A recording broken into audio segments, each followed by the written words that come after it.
Hello, this is my small review of the Springfield Prodigy, the first 100 rounds. So the summary is that I wanted a 2011, but I didn't want to spend the price in a staccato. So I went with the Prodigy. I got it at $12.50.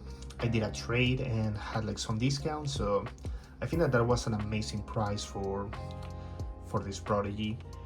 I tried it like 6 months ago in a range. I tried the staccato and the first Prodigy like next to each other, and to be honest, it felt like almost the same. So at that point, I wasn't like really interested in them. In fact, I ended up getting a CC Shadow 2, which for me is one of the best guns ever made, and I was pretty happy with it. But I had the opportunity to actually get this Prodigy, and it was like, okay, why not? Especially since this was a common model. And to be honest, I'm really happy with it. The trigger is amazing. The quality is really great. I know that some people say that in the earlier versions there was like some sort of play in the slide or here in the safety, but no, in this version I don't see anything moving anymore. Maybe a little bit of playing here, but apart from that, I think that it's a really well fitted gun. The only thing that I don't like is that it came with this plate for the Hex Dragonfly, and I think that they could have went with some RMR or something among those lines. So shooting it has been amazing. It's really flat. This compensator really works amazing. Also, like, the weight helps in that since it's a little bit heavy. I feel that it's almost the same weight as my Shadow 2. The trigger is great. This one, I think that it's like 3.5 pounds. Nothing here. Yeah, an amazing trigger, to be honest, and it's really accurate. Like, I cannot complain about this. It's an amazing gun. The only small issue that I had prior to this is that I had like a small failure to feed. So I had the slide locked, and then I put a round there, and I just tried to load it using the slide catch, and at that moment it didn't went full into battery, as you saw like in the short that I posted.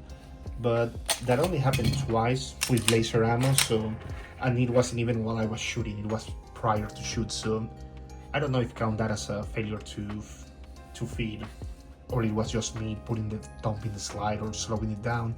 I don't know. I also must say that I shot it right out of the box. It was really oily, but after the range day I just went clean it up, and yeah, I mean, it has not happened again. I run full metal jackets and also like hollow points through it, and it was amazing, like no malfunctions whatsoever. So yeah, I must say that I'm really happy so far with my purchase. I wanted like a cheap 1911 double stack because, and this is just me, so don't quote me or hate me in the comments, I don't think that going from a 1911 single stack to a double stack should cost you like 4 times the price. I don't know, I'm not a gunsmith and I don't know what happens internally, but for me it's just making a 1911 a little bit fatter here in the grip. But you know, don't quote me, pretty sure that there's more like technical stuff involved that makes it more pricey or whatever. But I think that for the price, and especially if you can get it like sub $1,300, this is an amazing gun. And also kudos to Crimson Trace, like this small well, not red dot, green dot has been like really great, fits the footprint that comes with the Prodigy. And yeah, I mean, I'm gonna change it for a Vortex Defender ST because I want something a little bit bigger, but I mean, really great budget optics if you want to put something in there. But yeah, I'll keep you guys updated after the 500 rounds, and I'll let you know how it keeps performing. But so far, I'm very pleased. Have a good one.